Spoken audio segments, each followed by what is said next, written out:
Então, abra a sua Bíblia aí, ou ligue a sua Bíblia. Abra ou ligue, né? Tem gente que tem facilidade para leitura em celular ou em tablet, né? Eu já não curto muito, não. Eu gosto mesmo de rabiscar e tal, né? Mas tem gente que grifa lá e dá certo. Eu já gosto do papel mesmo, né? Mas abra aí ou ligue em Mateus capítulo 4. Mateus capítulo 4.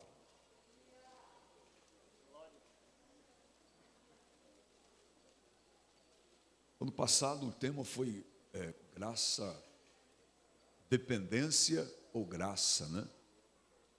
Muito bem. E esse ano aqui é propósito ou proposta. Me deram uma camisa feminina aqui, mas aqui é macho, viu, irmão? Aqui é macho até debaixo d'água. Me deram uma G1, Baby Look, foi? Baby Look, né? Mas está valendo. O rótulo não altera a essência, né? Bora lá, gente, de Mateus 4, encontrou aí? Agora você vai localizar o último versículo do capítulo 3.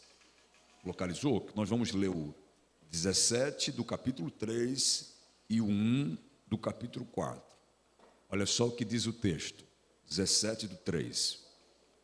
E eis uma voz dos céus que dizia: Este é o meu filho amado, em quem me comprazo.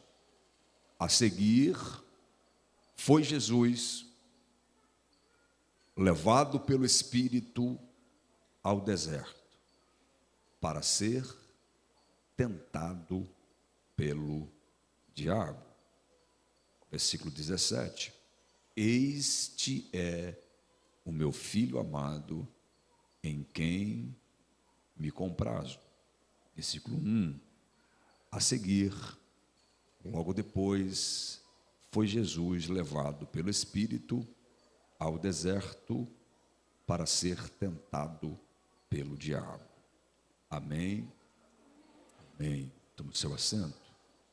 Permaneça com a sua Bíblia aberta. Eu estava raciocinando e pedindo a Deus um direcionamento para ministrar-lhes nesta oportunidade de escola, neste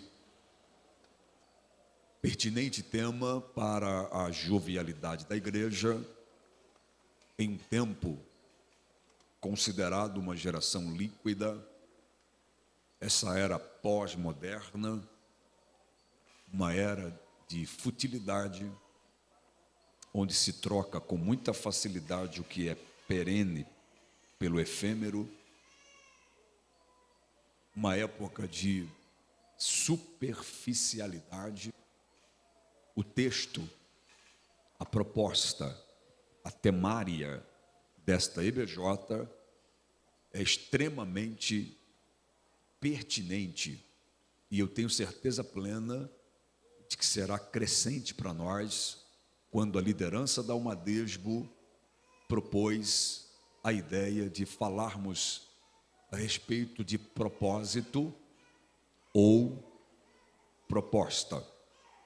É interessante nós, antes de mergulharmos no texto, pensarmos um pouco do contexto, do conceito ou da raiz etimológica dessas duas palavras que são bases desta escola. Pastor Toniel, o que seria proposta? O que seria propósito? Qual é a ideia central ou a tônica desses dois conceitos a ser trabalhado por nós? Eu quero falar primeiro sobre proposta, e não é novidade a ninguém, mas vale a pena a ressalva que o termo, o vocábulo proposta é originário do latim proposita ou propositar.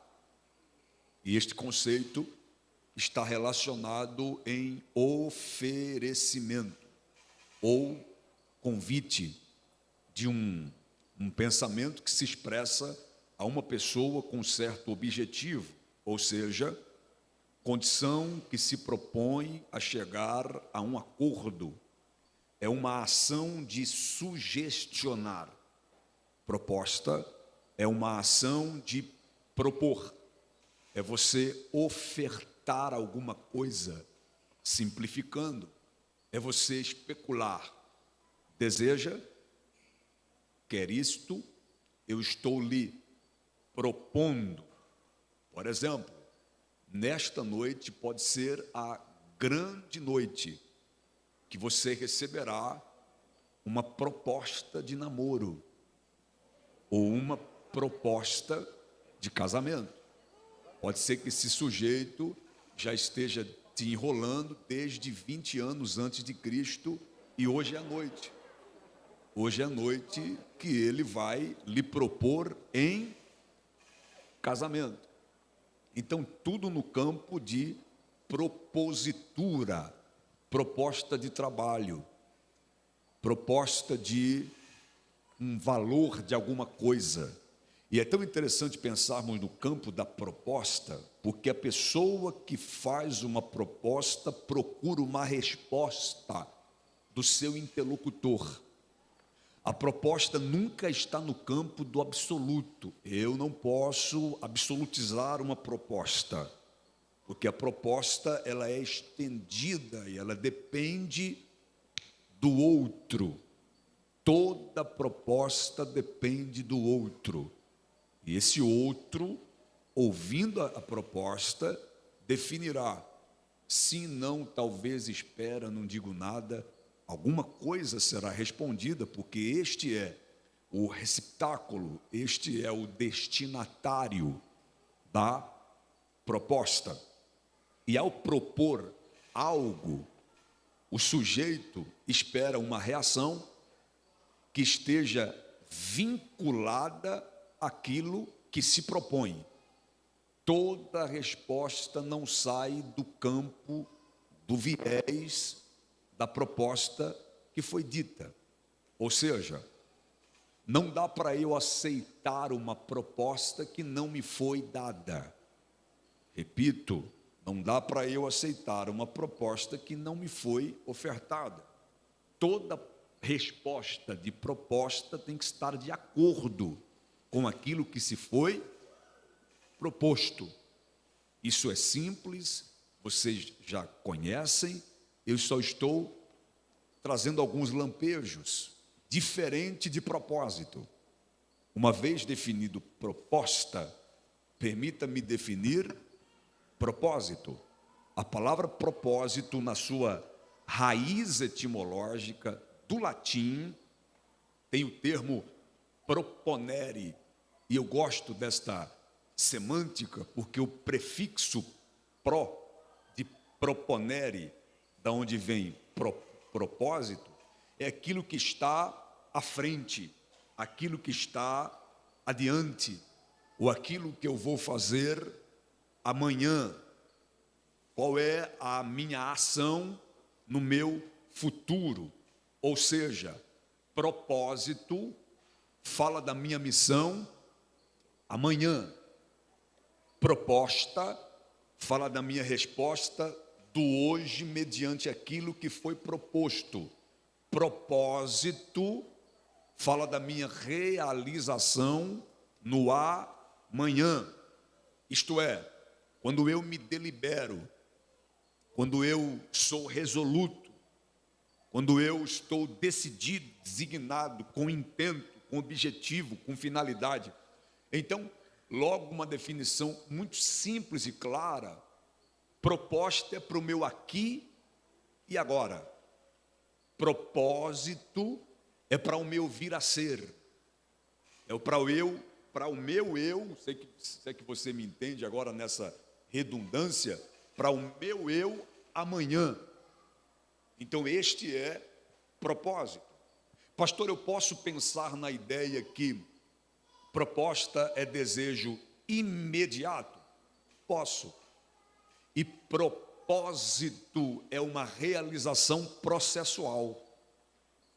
Então, se você parar nisso aqui e dar uma olhada nas feituras do mundo, fora a igreja, das paixões da carne, aquilo que João escreve na primeira carta, capítulo 2, versículo 16, concupiscência dos olhos, desejo da carne, soberba da vida, todo aquele processo ali que não vem do Pai, não vem de Deus, isso é o originário da nossa natureza, com fagulhas do adversário, fazendo com que eu me distancie do nosso Deus.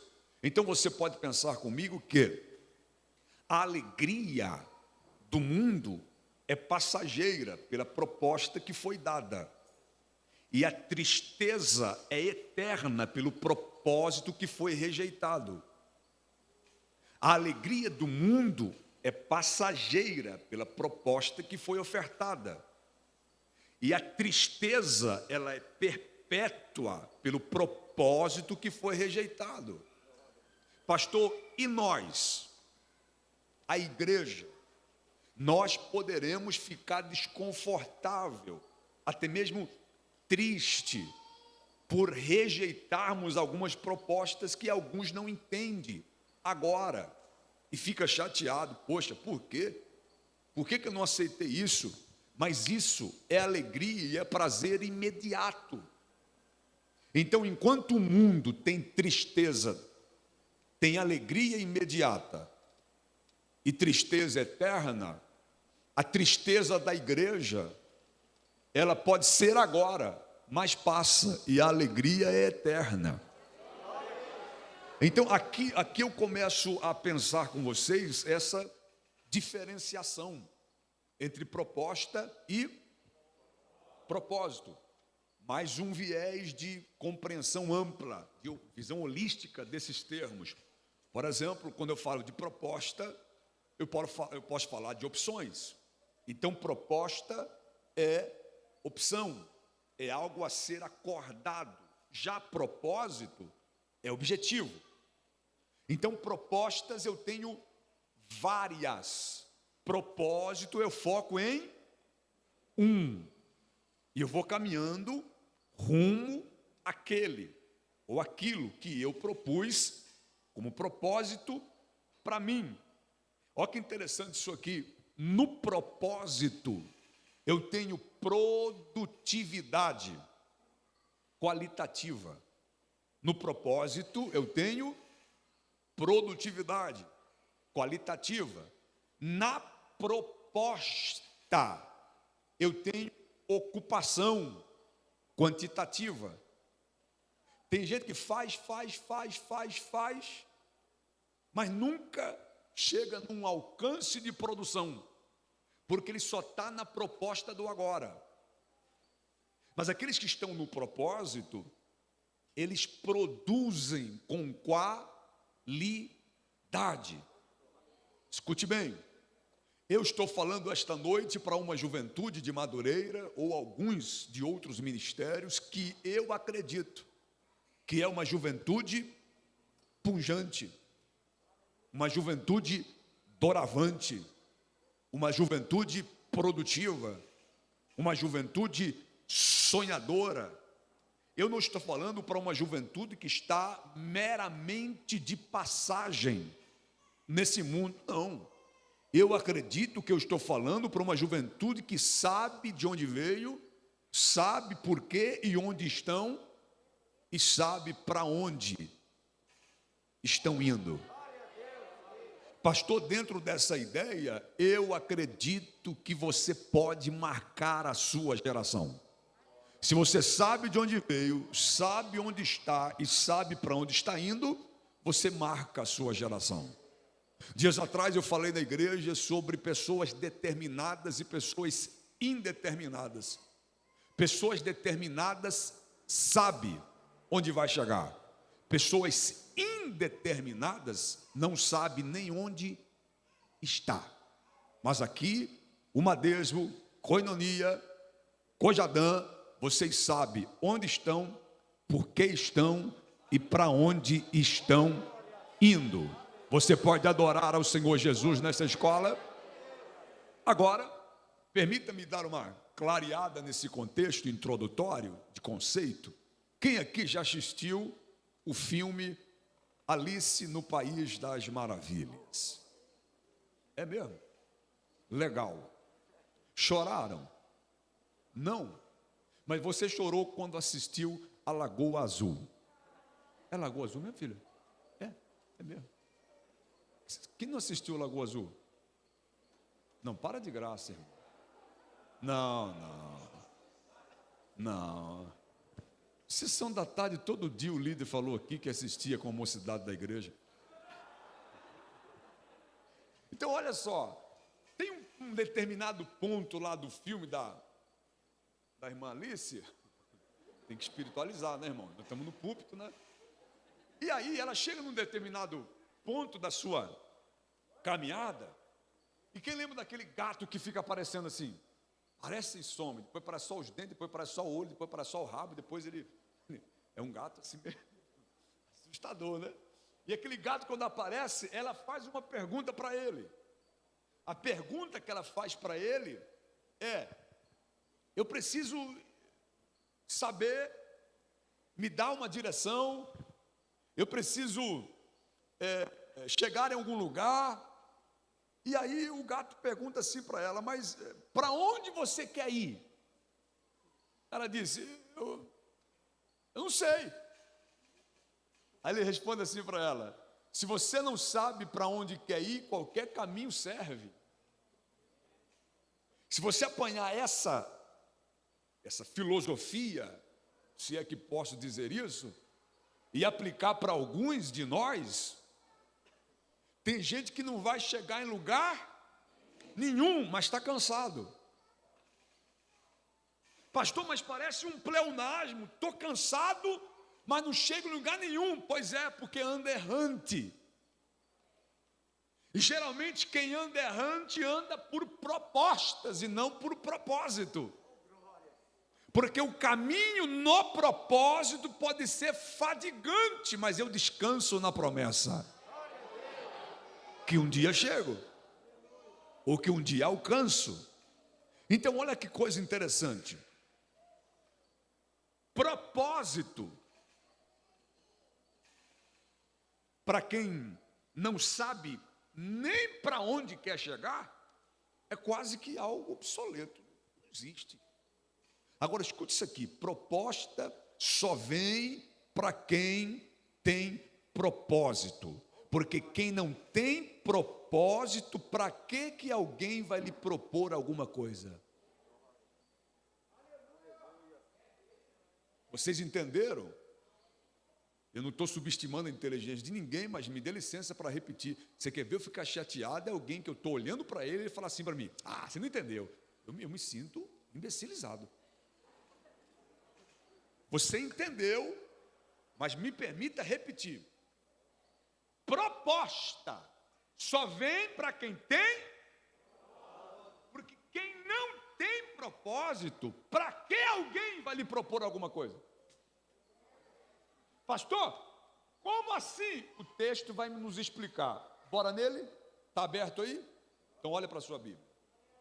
Mateus capítulo 4, versículo 1. Antes, porém, deixa eu dar uma nota de rodapé. Rodapé não, está muito claro isso. Esse texto não é inédito em Mateus. Marcos escreveu e Lucas também. Marcos escreveu no capítulo 1 e Lucas escreveu também no capítulo 4. E Mateus também escreveu no capítulo 4. Só que Marcos, ele escreve para um grupo de irmãos romanos. Então Marcos é lacônico, mas é o primeiro evangelho. Mateus e Lucas se baseiam nos escritos de Marcos. Aí Marcos pontua em 16 capítulos o ministério de Jesus, os milagres de Jesus e tudo mais. Agora, olha que coisa interessante, ele vai narrar, o Marcos vai narrar a tentação de Jesus em 2 versículos. O Mateus vai narrar a tentação de Jesus em 11 versículos. O Lucas vai narrar a tentação de Jesus em 13 versículos. Cada um deles trouxe uma perspectiva. E eu quero esta noite, com muita propriedade, num tempo que me foi presenteado, trabalhar com vocês todo o processo das propostas que Jesus recebeu. Porém, ele não saiu do propósito. Você vai botar o dedinho aí em Mateus 4, mas eu quero te convidar antes para ir lá em Hebreus 2. Pastor, mas o senhor vai pregar lendo a Bíblia? Sim, é escola bíblica e estamos numa igreja de Cristo, que é a Bíblia. Então, outro dia alguém falou para mim, o senhor está lendo a Bíblia? Eu falei, vou ler gibi, irmão, no púlpito? Tem que ler a Bíblia mesmo, então bota aí. Vai botar no telão? Aí ficou fácil, né? Então bora no telão. É você que está aí no telão, né? Então vamos lá. 2, versículo 17. Olha o que diz o texto. Pelo que convinha que em tudo fosse semelhante aos meus irmãos, para ser misericordioso e fiel sumo sacerdote, naquilo que é de Deus, para expiar os pecados do povo. Esta palavra aqui é referente a Jesus. Verso 18. Porque naquilo que ele mesmo, sendo pôde socorrer aos que são tentados. Então deixa eu dizer uma coisa para você que assim, nossa, pastor, só eu que passo por isso. Não, Jesus já passou. Então larga a mão de mimimi, mamamá e mumumu. Eu acho que só eu sofro. É a síndrome da Gabriela. Só eu sofro. Não, irmão, Jesus já sofreu. Agora vai no capítulo 4, versículo 15. Capítulo 4 de Hebreus, versículo 15. Diz o texto: nosso sumo sacerdote entende nossas fraquezas, pois enfrentou as mesmas tentações que nós, mas sem pecado. Guarde bem. Jesus enfrentou as mesmas tentações, sem pecado. Eu pergunto e vocês me respondem: qual foi o propósito que Deus Pai enviou Jesus à terra? Aqui falou salvação. O que mais?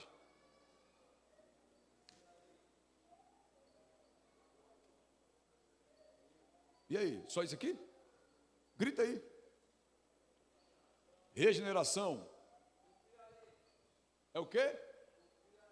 É isso aí, eu não entendi, mas os irmãos de trás entenderam. Cumprir a lei, ok. Então, Jesus veio aqui assim, apareceu. Olha que legal. Foi meu pai que fez isso aqui.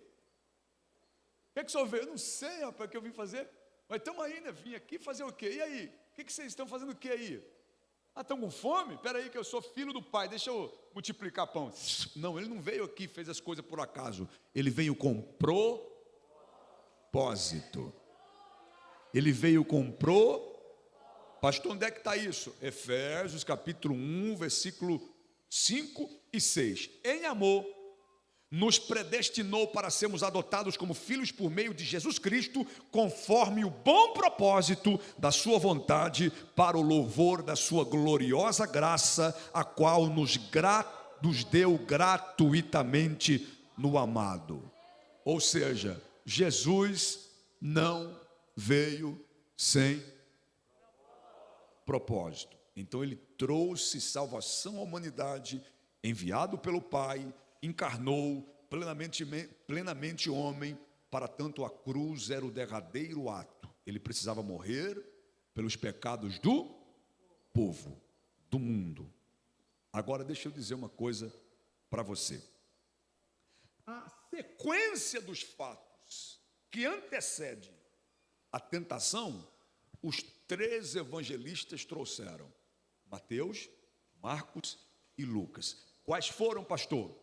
Aparecimento de João Batista, o anúncio de Jesus o batismo de Jesus, a descida do Espírito Santo e a tentação no deserto. Olha a cronologia dos fatos. Entrementes, esse entretanto, esse ínterim, esse espaço de tempo.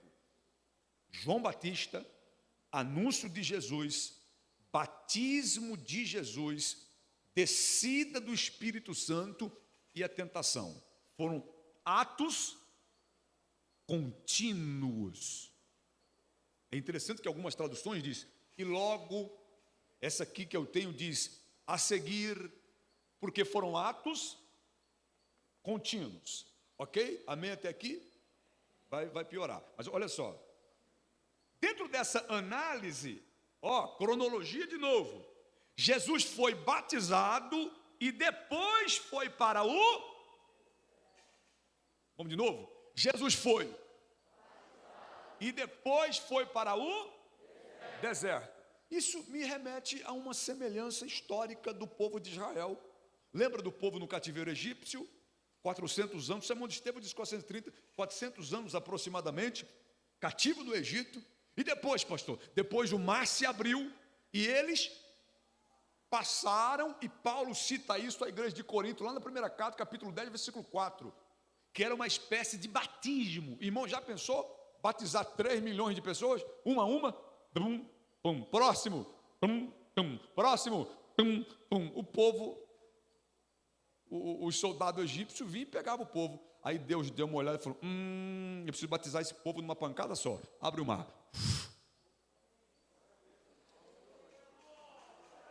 Aí o povo.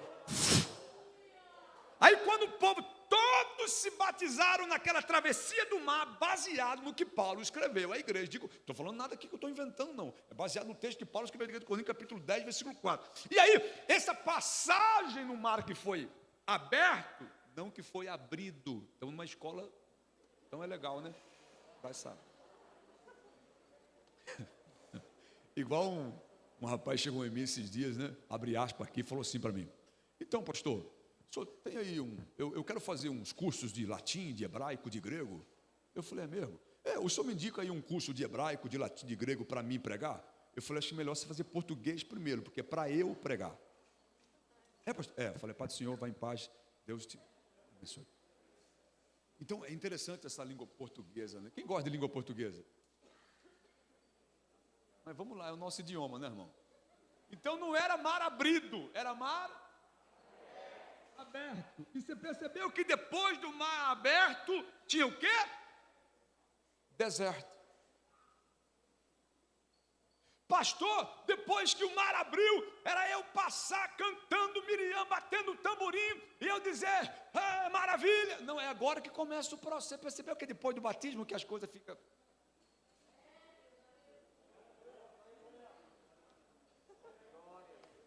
Quem aqui nunca ouviu alguém dizer, rapaz, eu estava na igreja meio assim, estava legal, foi eu descer o batismo que o negócio ficou... porque agora você está entendendo o propósito. Mas eu tenho uma palavra de Deus para dizer para alguém, quem passa pelo batismo, entra no deserto, tem maná, tem provisão, tem nuvem, tem coluna de fogo, você já sabe o que é que tem, não precisa nem falar. Amém? Então diga o seu irmão, relaxa, é só o começo. Pastor, que luta eu estou? Quem está no propósito é só o começo. Pastor, que prova é essa? Quem está no propósito é só o começo. Mas eu tenho uma certeza, se você não sair do propósito, você vai chegar aonde Deus prometeu que você chegaria. Aí você vai perceber comigo, nesse texto agora que eu quero entrar na leitura com você. Bíblia na mão ou celular ligado, olha o que diz o verso 1. Foi Jesus levado pelo Espírito para ser pelo... Eu pergunto e você responde. Quem levou Jesus? Quem estava lá no deserto? E quem mais? Jesus. E como é que Mateus escreveu, Lucas escreveu e Marcos escreveu, se não tinha ninguém lá?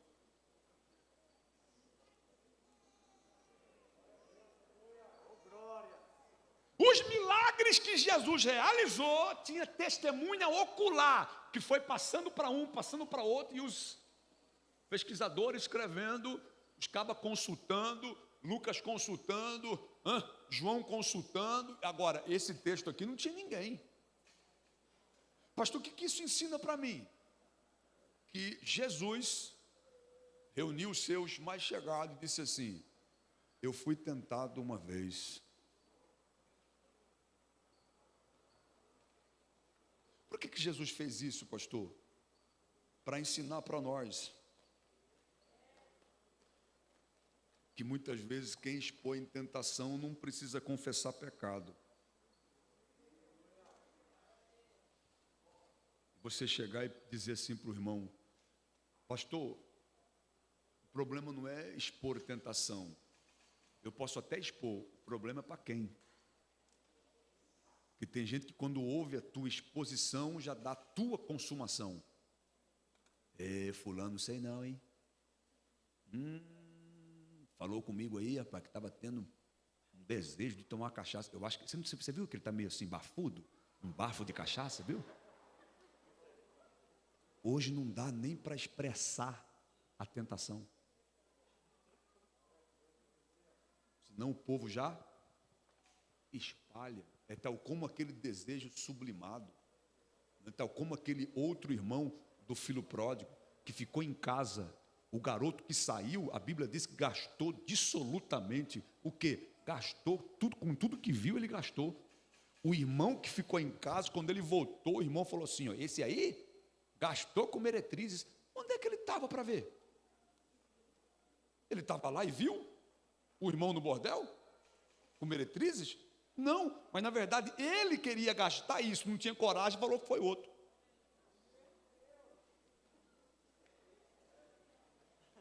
Cadê o forte, irmão?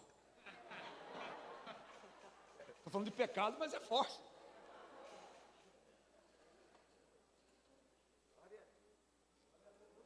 Essa pessoa que está do seu lado aí, é forte? É forte para ouvir as suas exposições de tentações? Tem jovem que não dá para expor para o líder, que o líder é linguarudo. O líder vai no próximo culto e fala assim: tem jovem aqui, meu irmão, que está... Aí o sermão dele é sobre a tentação que o jovem expôs. Eu não tenho nada contra vocês, não. São vocês que me levam para os congressos. Mas vocês precisam ouvir isso, não. Essa melhor amiga tua, será que ela tem estrutura para ouvir a sua exposição de tentação? Hoje estou sendo tentado a roubar a caneta do balcão da igreja. Ou você já consumou? Já pensou, irmão, o arrebatamento chegar e o anjo do pórtico celestial falar: desce. Por quê? Roubaste a caneta da secretaria da igreja. Devolva já, devolva. Tem gente que devolve. Olha cá.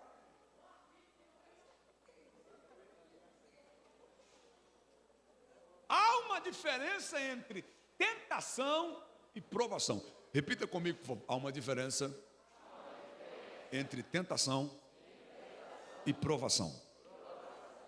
Escute bem. Tentação e provação. Pastor, qual é a diferença? De Deus vem a prova para me fazer melhor.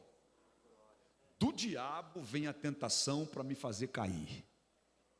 Guarde bem isso. De Deus vem a prova para me fazer melhor. Do diabo vem a tentação para me fazer cair. Então, tudo quanto é queda, ai, Deus está me provando que aquele menino da escola. Não, isso é tentação do cinzento. Você viu, rapaz, aquela menina lá, começou, né, pediu para ser amiga, mas aquele lá é um vaso furado, hein? Acho que Deus está me provando, porque eu acho que eu vou ser consagrado. Não, irmão. Não tem nada de Deus. Isso aí é tempo. Pastor, então o que é que eu faço com a tentação? O texto vai me ensinando. E daqui a pouco eu chego lá. Então, olha só. Importante entendermos isso aqui. Onde é que o Espírito levou Jesus? Melhor. Qual é o ambiente que ele estava? Repitam, deserto. Então, olha, você já deve ter pensado, vocês são inteligentíssimos. Olha que paralelo. Jesus foi tentado no deserto. Segundo Adão, Jesus, né? Jesus segundo Adão. O primeiro foi tentado no Éden, jardim. Então, Jesus foi tentado o primeiro foi no jardim. Jesus estava só no deserto. Adão estava com quem no jardim? Com a esposa. Não deveria ser lá muito crente, mas estava junto. A irmã Eva. Jesus estava com fome no deserto. O que é que Adão tinha lá no jardim? Todas as árvores para comer, fartura. E o que o Adão fez? Saiu do propósito. Tem gente que tem tudo. Tem gente que tem companhia, tem gente que tem ambiente, tem gente que tem provisão, ainda sai do propósito. Agora tem gente que está no deserto, sozinho, com fome, está orando. Eu tenho uma palavra de Deus para o coração de alguém. Em nome de Jesus Cristo, este ambiente não pode lhe tirar do propósito. Tem gente que estuda na escola que a classe dele só é crente. E a professora também. Quando ela assume a aula, ela diz: a paz do Senhor. E mesmo assim o cabo ainda sai do propósito. E tem outros que vai numa sala que é só a graça. E continua firme. E lembrando vocês que para ser um crente fiel não precisa ser chato. No Islã tem aquele movimento dos xiitas. E na igreja também tem aquele movimento dos xaatos. Tem uns crentes que dá trabalho, irmão. Tem uns crentes que Jesus olha para Deus e diz: tem misericórdia de mim. Ó. E Jesus estava no deserto para ser... Essa expressiva já lhe chamou a atenção de você perguntar assim: mas como já é 9h30? Não, o Leandro mexeu naquele relógio. Cadê Leandro? Ele mexeu e foi embora. Não é 9h30 agora não. Não é 9h30 não, agora é 9h36. Ó, essa expressão tentado, não soa como assim? Poxa, pastor, peraí, Jesus, né? Jesus sendo filho de Deus, tentado. Não soa como assim? Estranho esse termo, parece que esse termo só é usado para homens, né? E qual é a diferença da tentação nossa para a tentação de Jesus? Eu posso parar um pouquinho aqui para uma etimologia bem rapidinha da palavra tentação? Então escute bem, a palavra tentação na literatura grega de Homero, a palavra tentação é peirazo, que tem o sentido de pôr à prova.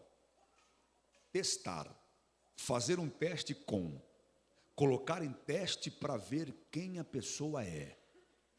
É esse o contexto, o conceito da palavra tentação. E qual é a diferença da tentação de Jesus e das minhas tentações?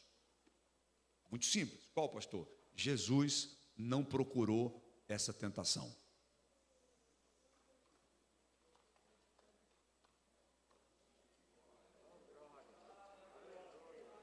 E você às vezes procura. Tô navegando aqui sem propósito, pastor, procurando umas tentativas de tentações tentadoras. Eu tô fazendo entendido? Porque tem jovem que é esperto, Deus está falando com ele e está assim, ó. Como quem diz, não tem nada a ver comigo, é ao lado, ele só falta dizer assim, ó, contigo, está recebendo aí, vai. Então, esse caso aqui de Jesus, ele não procurou.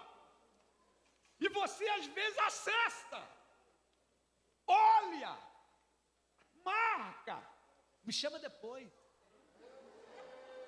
Você chama a tentação, vem. E quando a tentação chega, você diz, me segura Jesus, me segura Jesus. Que Jesus me segura, rapaz? É você que está chamando a... Eita, ó. Deixa eu dizer uma verdade para você. Você vai perceber comigo que quando Jesus foi batizado, o Espírito desceu e encheu. E ato contínuo, ele vai para o... Então pode ficar tranquilo, quanto mais cheio, mais tentado você será. Por quê, pastor? Porque eu vou te explicar agora porque quanto mais cheio, mais tentado você será. Porque não há proposta para quem está vazio de Deus. O vazio de Deus já está vazio de si e cheio do diabo. Por que o diabo vai te encher mais dele? Agora, quem está cheio de Deus, ele diz, preciso esvaziar isso aí. Eu preciso esvaziar essa menina. Ela está muito cheia. Olha como é que ela está. Uma menina e um menino assembleando. E você sabe que assembleando é pentecostal. Gospe fogo e baba azeite. É dos mantos. Não é? Tem jovem pentecostal aí? Tem alguns que dizem, não, pastor, eu estou pentecostal clássico. Eu só digo assim, aleluia. Mas tem aqueles pentecostais assim da periferia, né?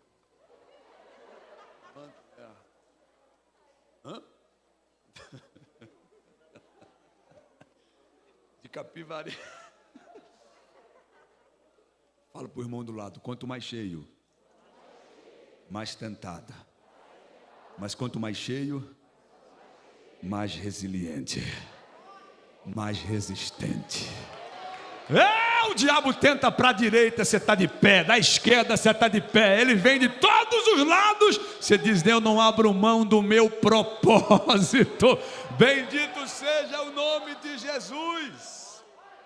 Mas deixa eu dizer outra coisa para você, para a gente sair do verso 1, cuidado, hein, que quando cheio, você pode se tornar iludido. Não, pastor, do jeito que eu estou aqui, ó, profeta, cheio de Deus, inimigo chega de longe, nem entra, já sai. Pastor, que é caça demônio. Inimigo chega, ó, estou cheio. Cuidado com essa ilusão, até mesmo com esse egoísmo, essa questão do eu sou intocável. É nisso aí que o diabo também pode te pegar. Mas olha que coisa linda. Antes de Jesus ir para o deserto, ele desceu para o Jordão. 300 metros abaixo do nível do mar. Depois foi para o deserto e você vai ver que o diabo vai transportá-lo para o pináculo do templo, 70 metros de altura. Deixa eu dizer uma verdade para o coração de alguém. Antes de você ir para um deserto, Deus te prepara em algum Jordão. Olha o verso 2. E tendo jejuado 40 dias e 40 noites, depois teve fome. Esse é o escrito de Mateus. Mas Marcos dá um detalhe, que você não precisa abrir a Bíblia agora não, mas Marcos dá um detalhe muito interessante, que Jesus esteve no deserto 40 dias para ser tentado pelo diabo. Então, observe isso aqui, a tentação do diabo não chegou no 40º dia, ela se efetivou no 40º dia, mas por 40 dias ele estava no entorno. Você pensa que o diabo chega chegando? Ele chega chegando no 40º, mas desde o primeiro ele está por ali, ó.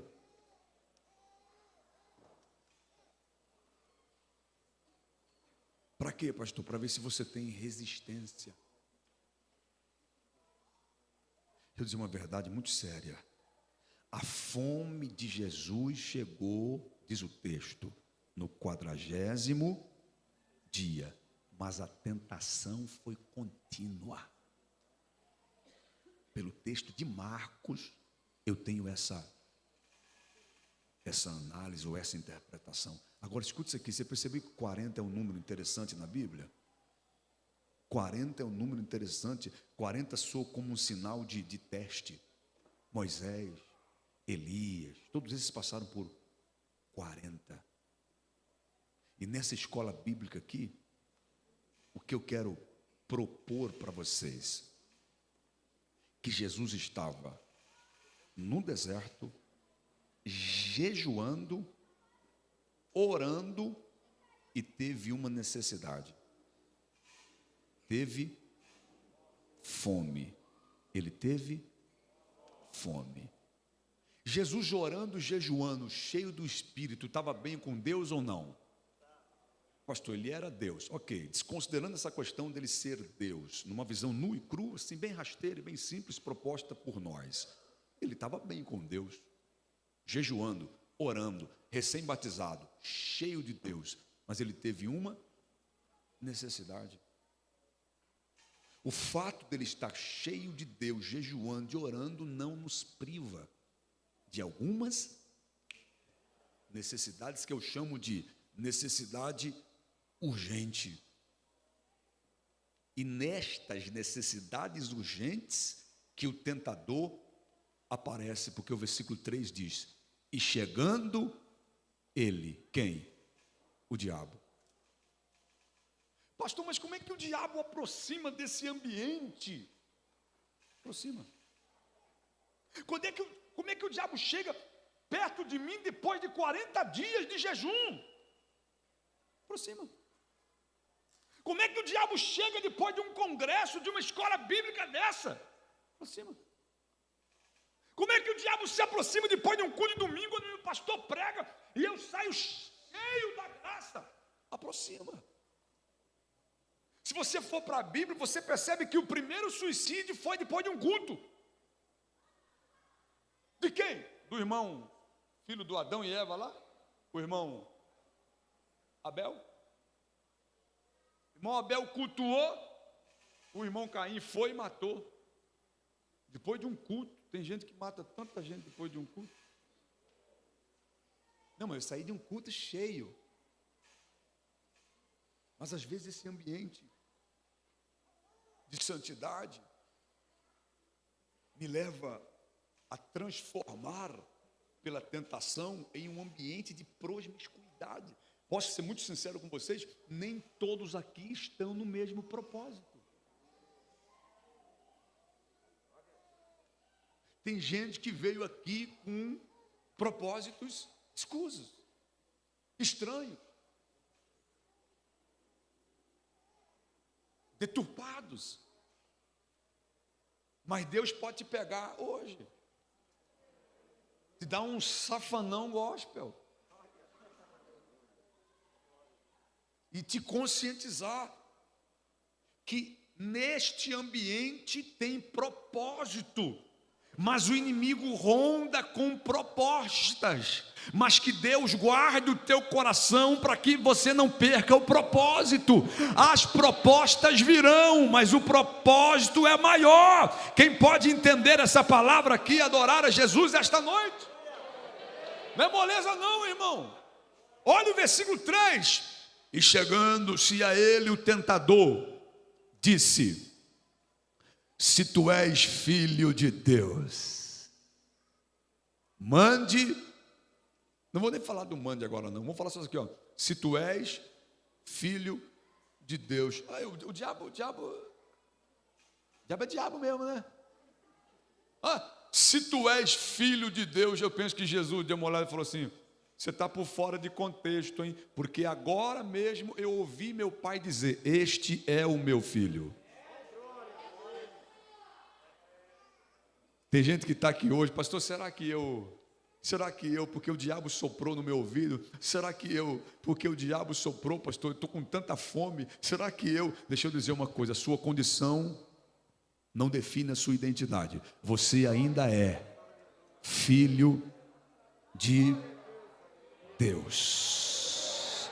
Pastor, mas eu entrei aqui tentado. Você ainda é filho de Deus. E eu vou mais além ainda, hein? Pastor, eu entrei aqui caído. Você ainda é filho de Deus. Pastor, eu entrei aqui destruído. Você ainda é filho de Deus. Para quem ouviu a voz de Deus no Jordão, a voz do tentador é uma mera narrativa. Não, eu não vou ouvir se você questiona, se você tem dúvida de quem eu sou. Eu sei quem eu sou diante do meu Pai. Eu sou filho de Deus. Agora escute bem isso aqui, eu fiz questão de escrever. O problema não é a voz do tentador, é o não crédito que eu dou em ouvir a voz do Criador. Tem gente que, mas será, pastor, que para mim ainda, será? É essa dúvida que o diabo vem trazendo, ó. Se tu és filho de Deus, mande que essas pedras se transformem em, porque Jesus estava com fome. Então olha o que o diabo está propondo. Se você é filho mesmo, prepara a sua própria mesa. Se você é filho mesmo, se supra. Se você é filho mesmo, cuide de você mesmo. Se você é filho mesmo, diga aí, faz alguma coisa para você mesmo. Eu penso que Jesus, a mulher falou, pois é, se eu sou filho mesmo, eu tenho um pai que me dá pão, não preciso transformar isso. O que o diabo tem colocado na mente de jovem, faça a sua própria alegria. Faça o seu próprio suprimento. Faça a realização do seu próprio desejo.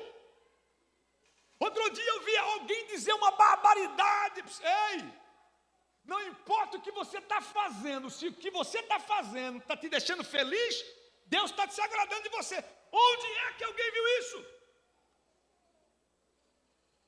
Não estou nervoso não, tá? Só estou enfatizando o texto.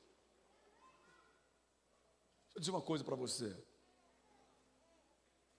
Nem sempre os teus desejos legais são morais ou são legais diante de Deus. Ah, pastor, mas eu estou tão alegre. Nós somos livres, amém? Temos liberdade, amém? Mas não confunda liberdade com libertinagem. Liberdade sem responsabilidade é libertinagem. Seja feliz. Então, pastor, eu agora estou orando e eu não posso dar risada com qualquer coisa, porque minha santidade ela é atingida. Então eu tenho que ficar assim. Job, vem, meu pai do Senhor. Vem. Não, você pode ser feliz. Tem alguém feliz aí? Mesmo de trás dessa máscara. Seja feliz. Eu conheci um amigo que ele dava para o senhor, para a esposa. Para o senhor, irmã.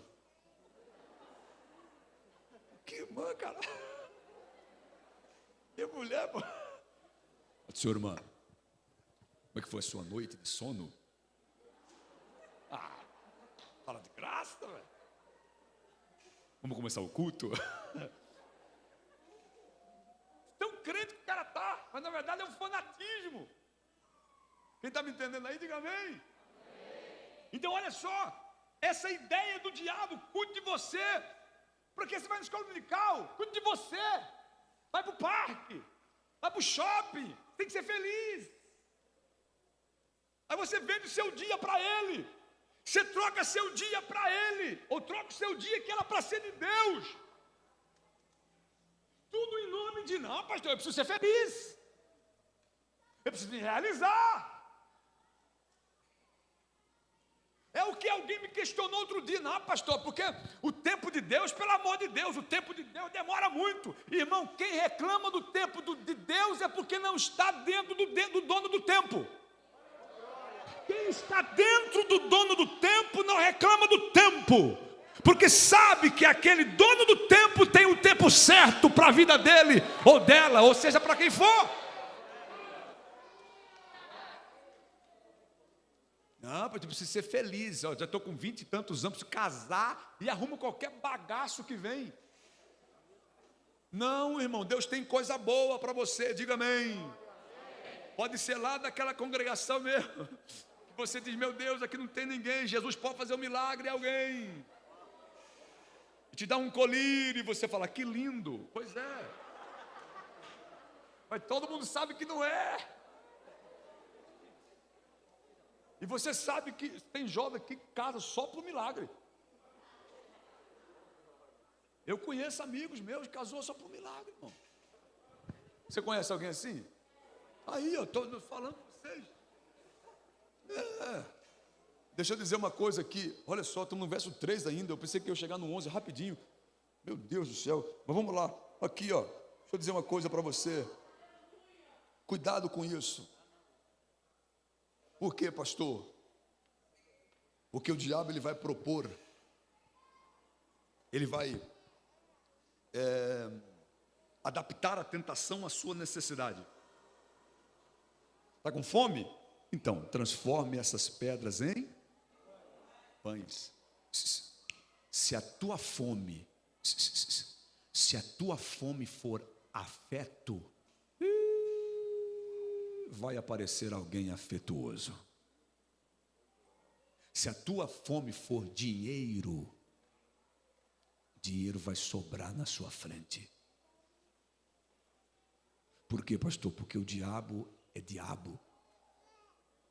Ele vai trabalhar, ele vai adaptar a tentação à sua necessidade. Verso 4. Ele, porém, respondendo, disse: está escrito,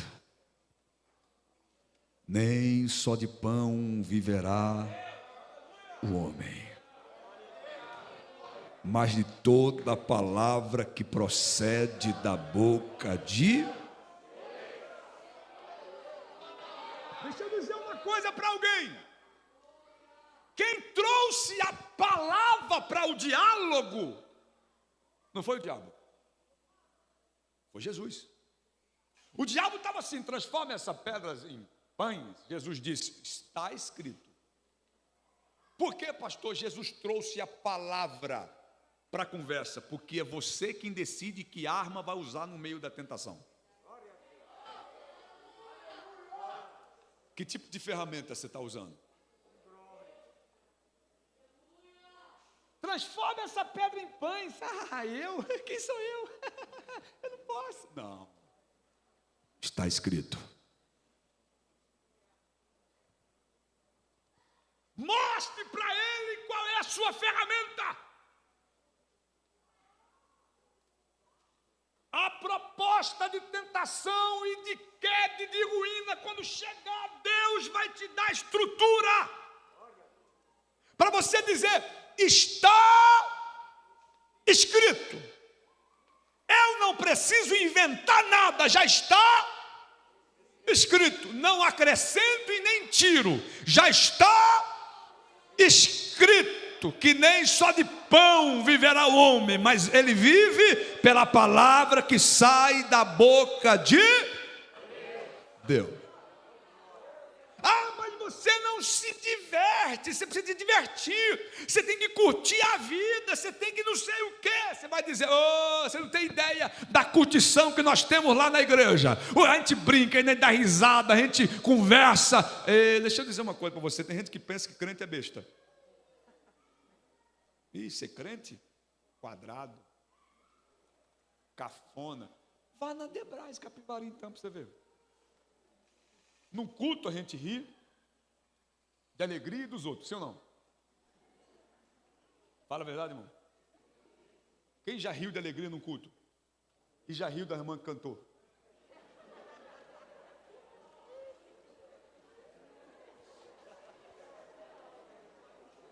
Um dia eu fui numa vigília, que o fogo estava descendo, irmã. Cantora cheia de Deus. Ela vacilou, a dentadura voou. Vup. O que a gente fez? Eu sou alegre. Eu vou rir. E a irmã, ao invés dela dar aquela, sabe aquela... Ela falou assim, com dente ou sem dente, eu vou continuar cantando.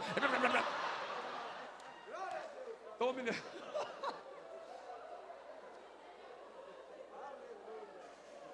Quem falou que crente não é feliz? Aí, dando risada por uma dentadura de uma irmã caiu. Ou nós somos doidos ou felizes mesmo. Então esse ambiente é bom, não é? Quem ama está aqui. Quem ama a igreja? Hã? Esse ambiente é maravilhoso. Eu disse para alguém dias atrás, irmão, você está com dor no coração, né? Ah, pastor, estou com umas arritmias, não sei o quê. Procura um cardiologista. Vai lá fazer eletro, vai fazer...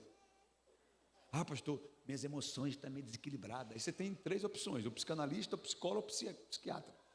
Ah, pastor, problema nos ossos.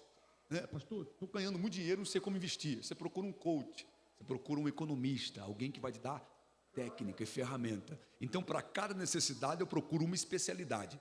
Num culto de 2 horas, o pastor trata financeiro, coração, físico, emoção, num culto. Ser crente é um negócio fenomenal.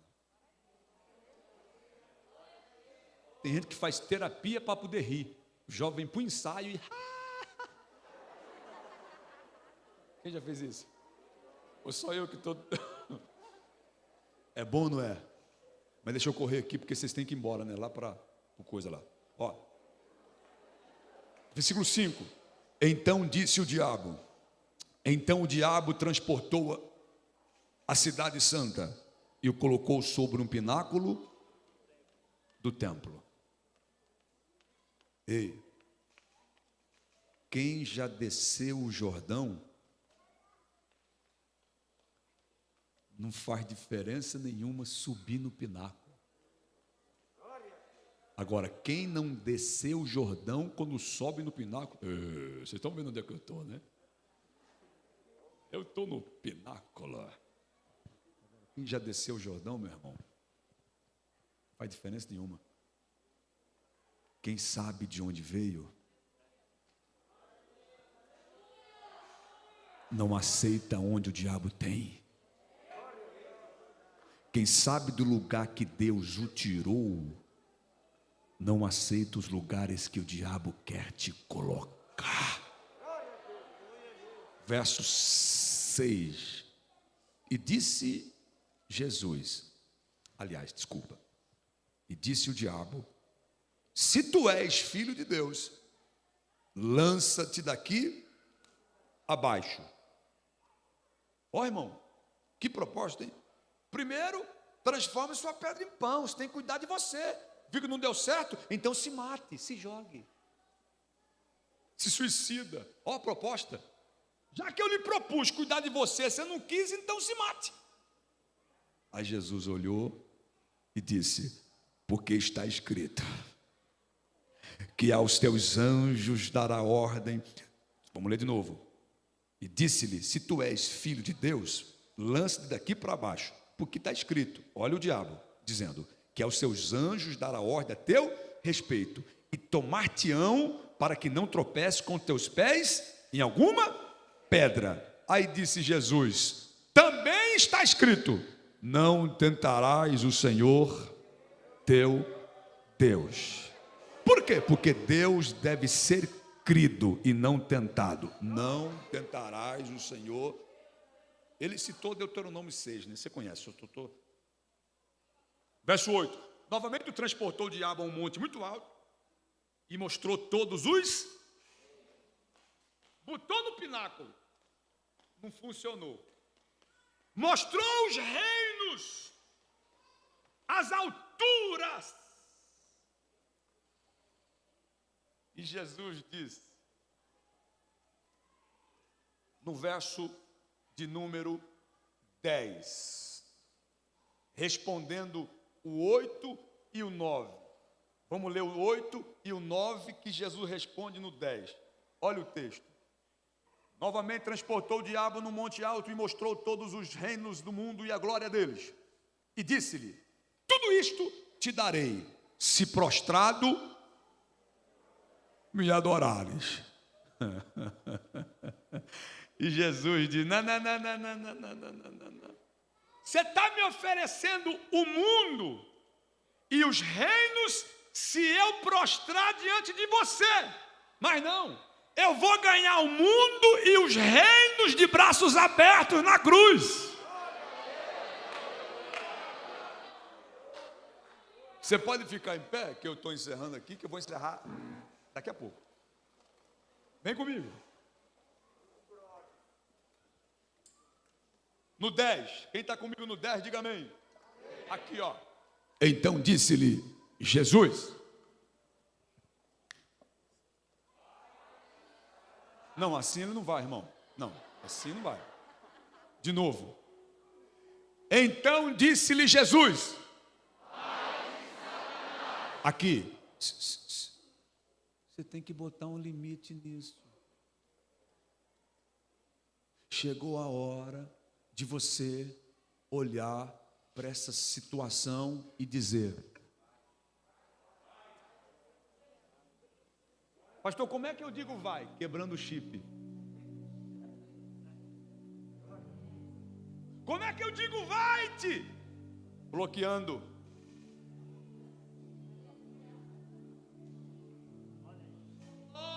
Você percebeu? Quem começa a tentação é o diabo, mas quem termina é Jesus. O diabo chegou para tentar, mas Jesus diz: agora chega, vai.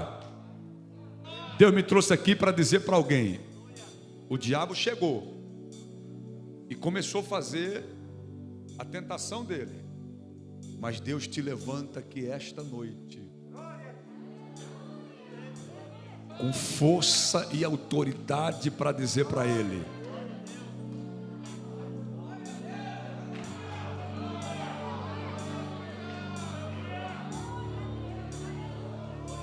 por que eu vou dizer para Satanás ir embora?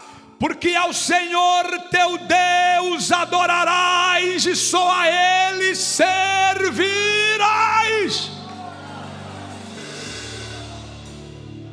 Você tem um Deus que você adora e serve. Satanás não vai roubar essa adoração. Satanás não vai te tirar do... Aí eu gosto disso aqui, ó. Então, verso 11: o diabo deixou. Ele não aguenta, irmão. Quem persiste no propósito, ele não resiste.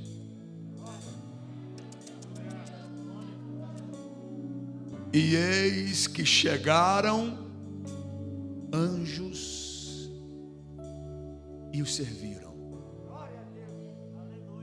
Eu tenho uma palavra de Deus para dizer para você: aguenta firme, que a provisão de Deus vai chegar.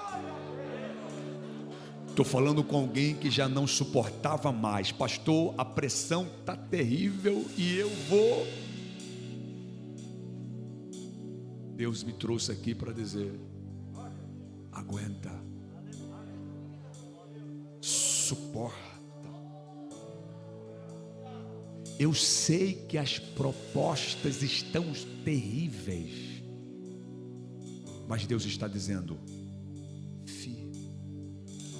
isso me remete àquele trecho daquele hino, e eu vou ler o verso 14 para encerrar, que diz: Senhor, não vou dividir minha adoração, exclusivo é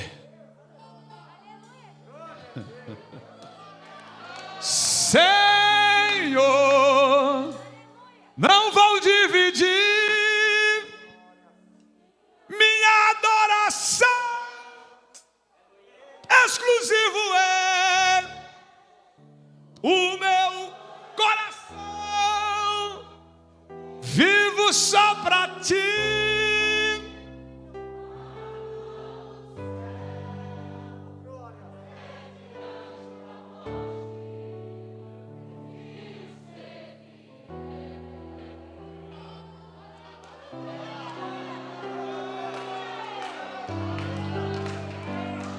Ficou desafinado, mas é uma verdade. Menina, menino, eu encerro lá em Lucas. Bota em Lucas para mim, que Lucas faz um término legal. Bota em Lucas lá, versículo 14 do capítulo 4, e eu encerro. Botou? 14. O Mateus encerra assim: e o diabo deixou, e os anjos o serviram. Aí Lucas, então, pela virtude do Espírito, quem falou que você morre nesse campo de tentação? Jesus voltou para, e a sua correu. Bota o 15, bota o 15, o 15. E ensinava nas suas sinagogas, e por todos era. Pastor, o que eu aprendo com isso? Cheio foi, cheio permaneceu, e cheio continuou.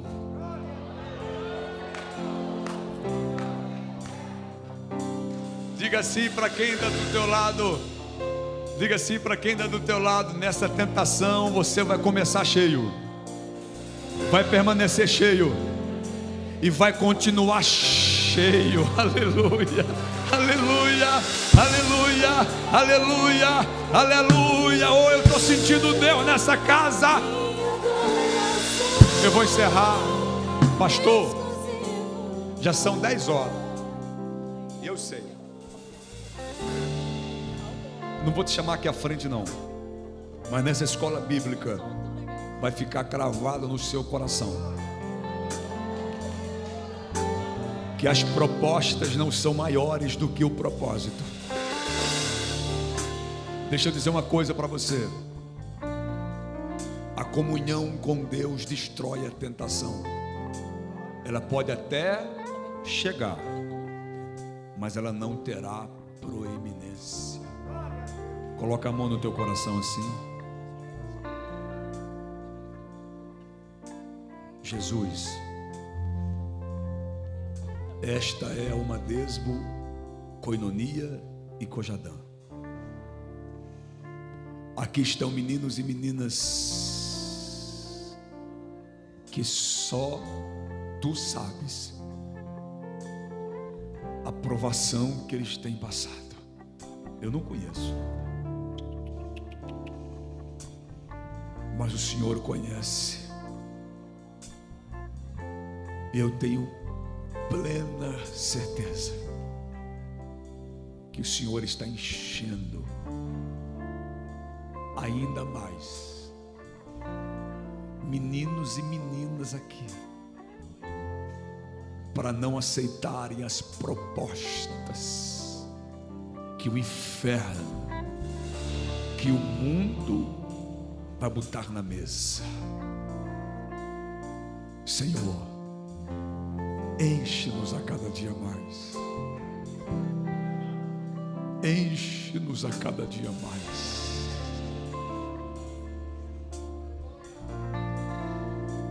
Enche.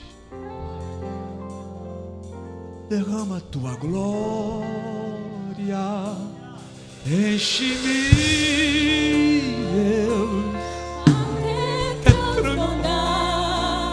Derrama a sua glória. Derrama a sua glória. Cante isso! Enche-me até transbordar. Derrama a sua glória. Derrama a sua glória. Mais uma vez, enche! Enche-me